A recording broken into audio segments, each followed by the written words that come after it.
This is Recovery Lifestyles with Carmel. Recovery Lifestyles is committed to raising awareness and ending stigmas surrounding addiction and mental health.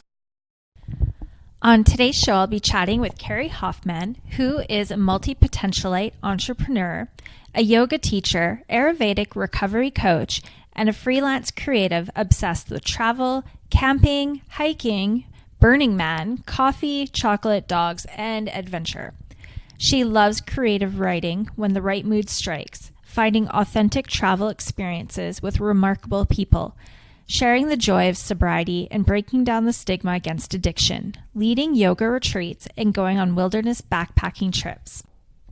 Carrie can currently be found in Flagstaff, Arizona, where she teaches yoga for recovery, yoga for teens in the criminal justice system, and is building an off-grid glamping retreat center. Hey, Carrie, how's it going? Good. How are you? I'm good. So it's been, it's been like a couple months since we've chatted, something like that. So 2 or 3 months probably. Yeah. So how's your sober journey going at this point? It's going well. I mean, life is always full of surprises, and I'm definitely still sober and still loving the recovery life most of the time. I've just, my life plan has changed a lot over the last few months since we last talked, and I'm trying to just be flexible and be open and, see the positive in everything. Yeah, for sure. Isn't it funny that recovery does that to us? Oh yeah, it never stops either. Yeah. Like, I feel like after I had 1 year sober, I was like so certain about, okay, this is what I'll do and it will all work out now because I'm sober. And then that's not necessarily what happens. You can still mess up your life. You can still fail at things. Something I've been telling myself recently is that you actually learn more from failure than from success. I know, it's a little bit exhausting though, isn't it? Oh yeah, for sure.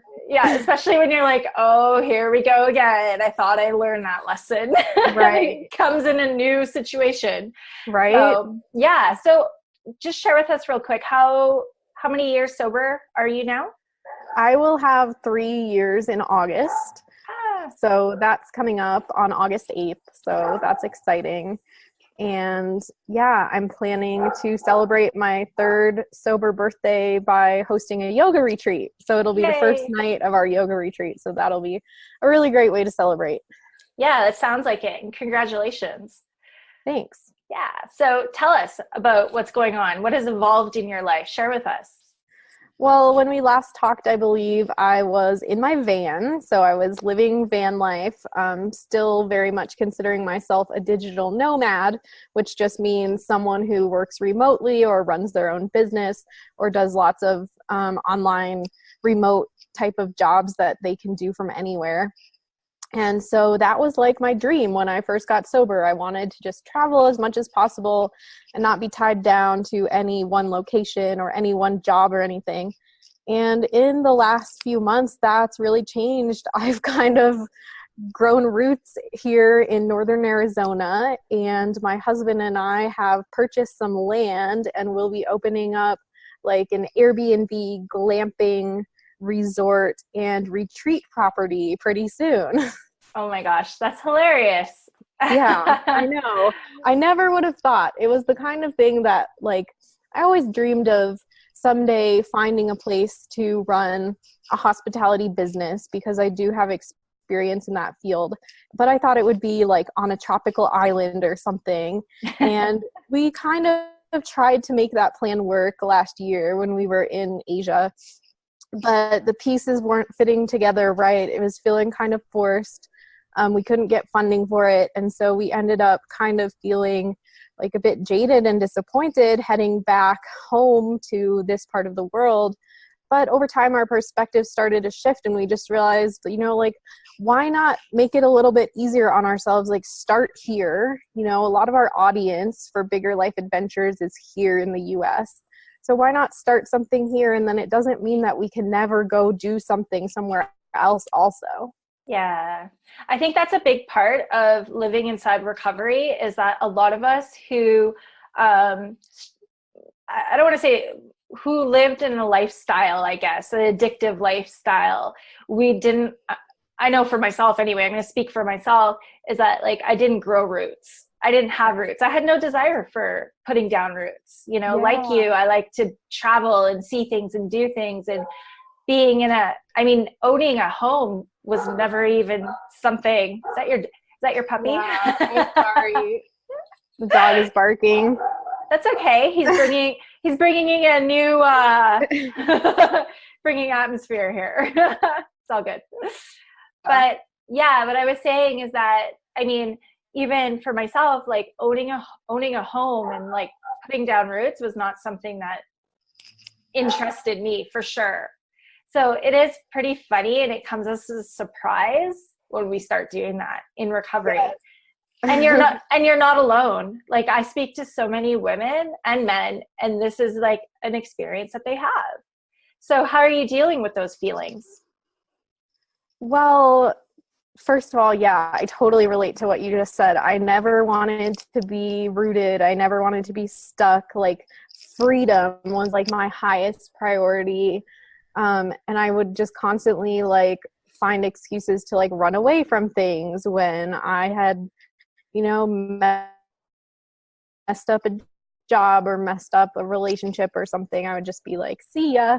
So now in recovery, just having this feeling of wanting to have a home base and wanting to have relationships that are really strong, it's new for me, and I'm really enjoying a lot of it.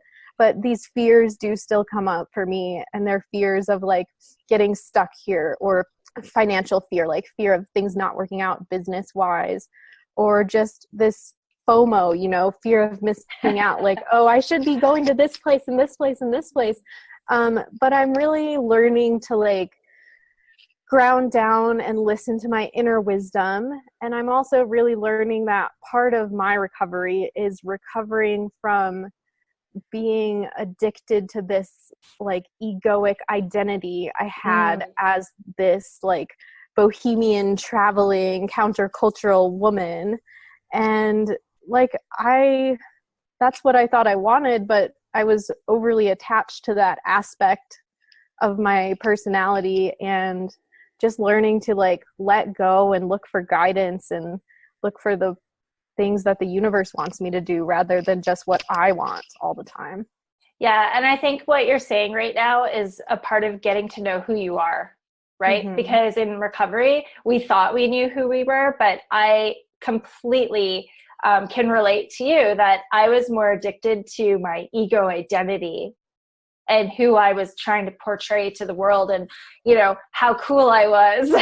Yeah. Yeah. Right. And I was not going to conform, and I was not going to be boring. Right. But we soon find out that boring is, do you want me to go? Yeah. Sorry. Okay, we can pause. Yeah, no worries. Okay. She's outside now. You're back. Yes. Sorry about that. Oh gosh, no worries.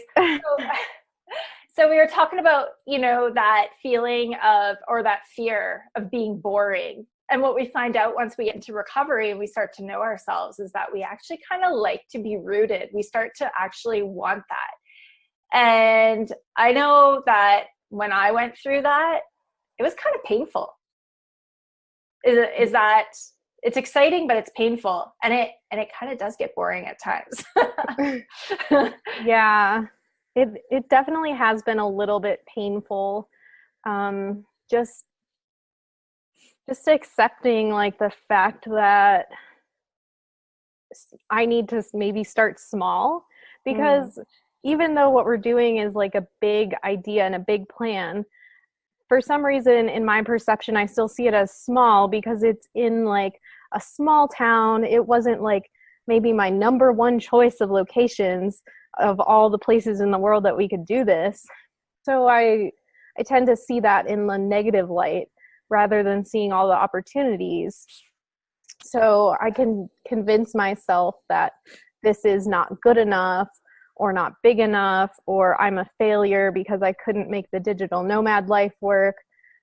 And those are like the negative thoughts that I do spiral into sometimes, but I try to also look on the bright side. And honestly, the longer I'm here, the more community I develop, the more I realize that there are people here who need this and want this. And there are people here who I can have deep friendships with, and that's amazing also. Yeah, for sure. I think, you spoke earlier about, if something wasn't working out, you just run, right? Mm-hmm. It was almost like your superpower. Because I Yeah. know, yeah, I had the exact same experience. And what we're really seeking is connection. Right. Isn't that wild? But we never allowed ourselves to stay long enough to get connected. And I mean, I'm going through this too. I mean, I'm living in perpetual winter this year. Like, I feel so bad for you. Seriously, like 2 weeks ago, and it's summer. It's supposed to be summer. It's June. We had, I don't even know how many feet of snow. It was crazy. It snowed and it blizzard. And then like today, if I turn I'm not going to turn it, but because then I'll have to fix everything in here. But it's like black. It's black skies, like, and rain. It's insane. I'm like, are we going to get summer this year? So anyway, what I'm saying is that but the connections that I've created and the roots that I've grown by staying put in this past year is actually more fulfilling and more valuable than anything, running off to the next country or city or experience or group of people. So, I mean, I guess it's part of growth, right? And It sounds like that's what you're embarking on. And there's this sense of, I feel within you, this sense of peace about it. Mm-hmm. Even though it kind of sucks. I mean, when I first came back here last November to this area, I was going from tropical, beautiful beaches of Sri Lanka to northern Arizona in the winter, which is actually also really cold and snowy because we're up in the mountains. And I had not lived through a full winter in like 8 years or something because of always living in warm places or traveling. So when I had to live through this past winter and it was snowing all the time, and it actually snowed here up until May, like snowed on my birthday, which is May 18th, which is crazy. And I was just like, what am I doing here? Oh, I don't know. I don't know if I can handle this, like I'm not cut out for this winter.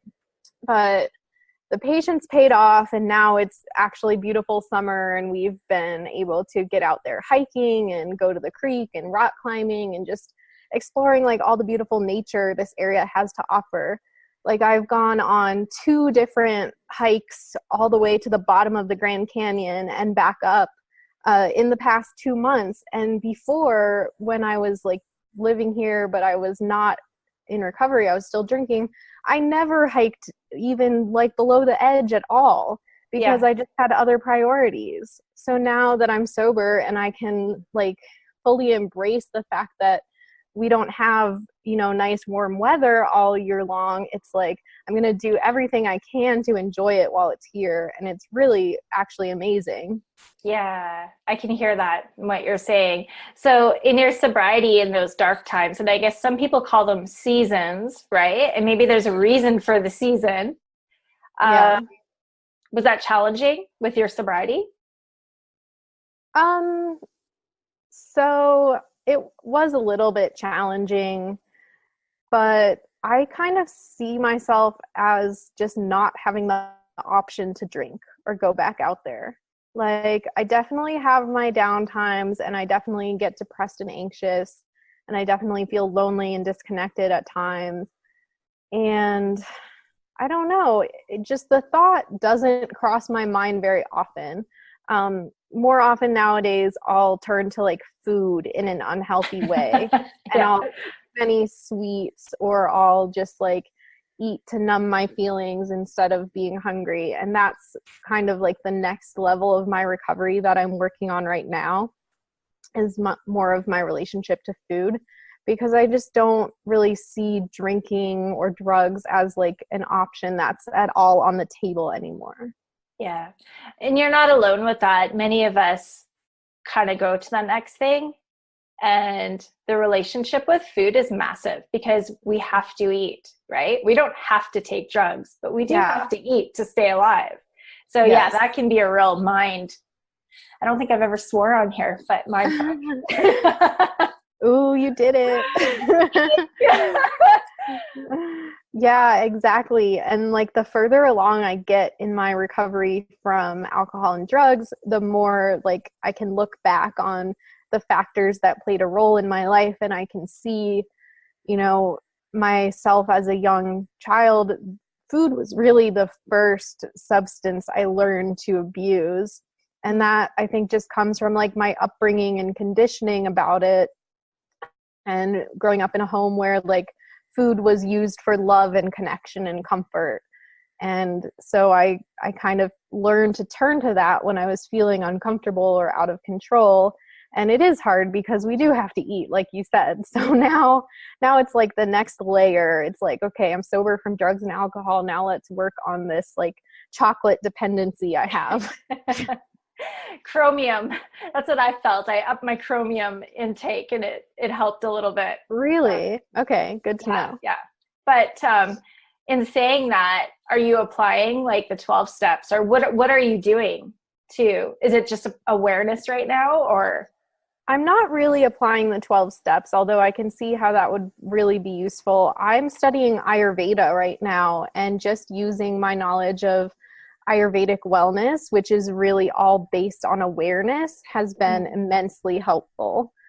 So for my Ayurveda school, I actually have assignments where I have to do like food awareness assignments, where I have to eat a certain food and pay so much attention to like the micro details of the taste and the feeling and how it digests and how it moves through my body and how it affects like my skin and my thinking and my heart, and just how like certain foods affect everything. So doing that has given me so much greater like awareness of how different things make me feel, and it's been really empowering me to make better choices.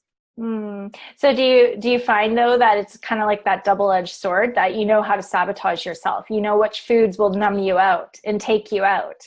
Oh yes, for sure. Yeah. And how do you deal with that?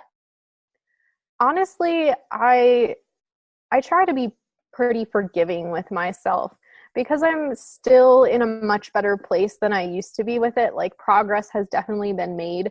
So every once in a while, if I know that I just want to like eat a dessert and I'm not hungry and I'm just doing it purely for like pleasure or numbing out, every once in a while I'll just be like, okay, go for it, like enjoy. But I don't do that every day, you know? So I think it's about like balance and moderation. And every once in a while, if I let myself eat something for not the most conscious reasons, I'm okay with that. As long as like 80% of the time I'm trying to be conscious and be aware and make healthy choices. Yeah. So I want to switch gears a little bit, and I want to talk about your big transition in life and what you and your husband have created and what's going on. And maybe we can share with the people listening in case they want to join you out in northern Arizona. I know I'm ready to get out of here, but yes, it's so sunny right now, so you would love it here. Oh, don't even tell me that. So yeah, we have purchased an empty plot of land that's 10 acres. So it's a completely blank slate. It's on a hillside, so it has a beautiful view of this like entire valley. Oh. And we're about a 45-minute drive from the Grand Canyon. So we're out in the country, but we're close to a town that has like a grocery store and coffee shop and stuff like that. So we're just creating a really conscious, eco-friendly retreat space that we can use for our own yoga retreats that we run. We can have other groups come host retreats there, and we'll also have the property on Airbnb because this area gets so many travelers coming to see the canyon and just experience all the nature and everything. So we are pretty much starting from nothing. My husband is super good at carpentry, electricity, all that sort of stuff. and I'm just the one who's like, you know how to do that? Okay, go for it. So where are you now? Because you're not in your van right now. It looks like you're in a house. So I'm in my in-laws' house. So they live here too. And that's how we really settled on this area, because it's where we were already using as our home base. And we just started looking at the land, and there's not a lot of land left on this road. So we were able to snatch up one of the last few plots of land. So we're actually just moving like across the street from where my husband's parents live, which is nice because we'll still be able to like, you know, move our stuff just slowly over there. And it's a lot easier than it would have been if we were moving to like a different state or hours away. So, and you're planning to have, I know you had mentioned earlier about like yurts and people can tent, and you're building a home, or what are you building? So for us, we will probably just live in our van for the rest of this season, because a home for us is kind of like the last priority, since we have our van and we have this house across the street. Yeah. But for guests, we're going to be building awesome tent platforms that will put those big, amazing glamping yurts on, and they will have like full beds and tables and electricity and furniture and be all nicely decorated inside. So that's more like my part, is like the style and decor. My husband just like builds all the platforms and everything. And then people will also be able to bring their own tents and do like open camping. And eventually we're going to build some tiny houses as well, cool. I think. Yeah. So sorry, this is not the barker, but he has come to join me. What's his name? This is Toby. Hey, Toby. Say hi. Hi, Toby. I don't think he gets it. Oh, no. Hi, Toby. That's awesome. So I don't know. I sense too, do you think that you'll eventually maybe do like Grand Canyon tours, since you're delving deep into exploring? Yes, totally. Yeah. So that is part of our retreat that we have coming up in August. So hopefully all of this stuff is going to be done. Everything will be built and set up before August 8th, which was when our next Bigger Life Adventures retreat is. Yeah. And that one is going to be a 5-day experience for people in recovery. And it's yoga, hiking, and healing. So lots of yoga classes, lots of opportunities to go hiking. So one day we'll be in the Grand Canyon, and that will be like a guided hike that Zach and I have done, and we love it, and it's gorgeous. And then one day hiking in Sedona, which is the town near us where all the beautiful red rocks are, and there's vortexes, and it's a really spiritual place with a lot of really amazing energy. So, oh my God. Someone let them back in. So yeah, we're definitely planning on guiding hikes and doing Airbnb experiences and stuff like that. Well, cool. I just think it's such I don't know. I think you guys are on this cool adventure, and I'm excited to continue like checking in with you and seeing how things are developing. And I mean, since we met, there's so much has happened. I mean, it's pretty amazing what you guys are doing for people in sobriety and in recovery. So I'm going to have your link to your retreat that's coming up and your website so people can get to know you better. And I don't know, is there anything you want to share before maybe he wants to share? Yeah, totally. Yeah, so just check out my link about the retreat. It's open to any levels of yogis, any levels of hikers. You know, we'll have modifications and different options. So you don't have to like push it to your max extreme with any of our hikes or classes. We really just want it to be like a safe space for people who want to get outside and explore their yoga practice more and dive deeper into recovery.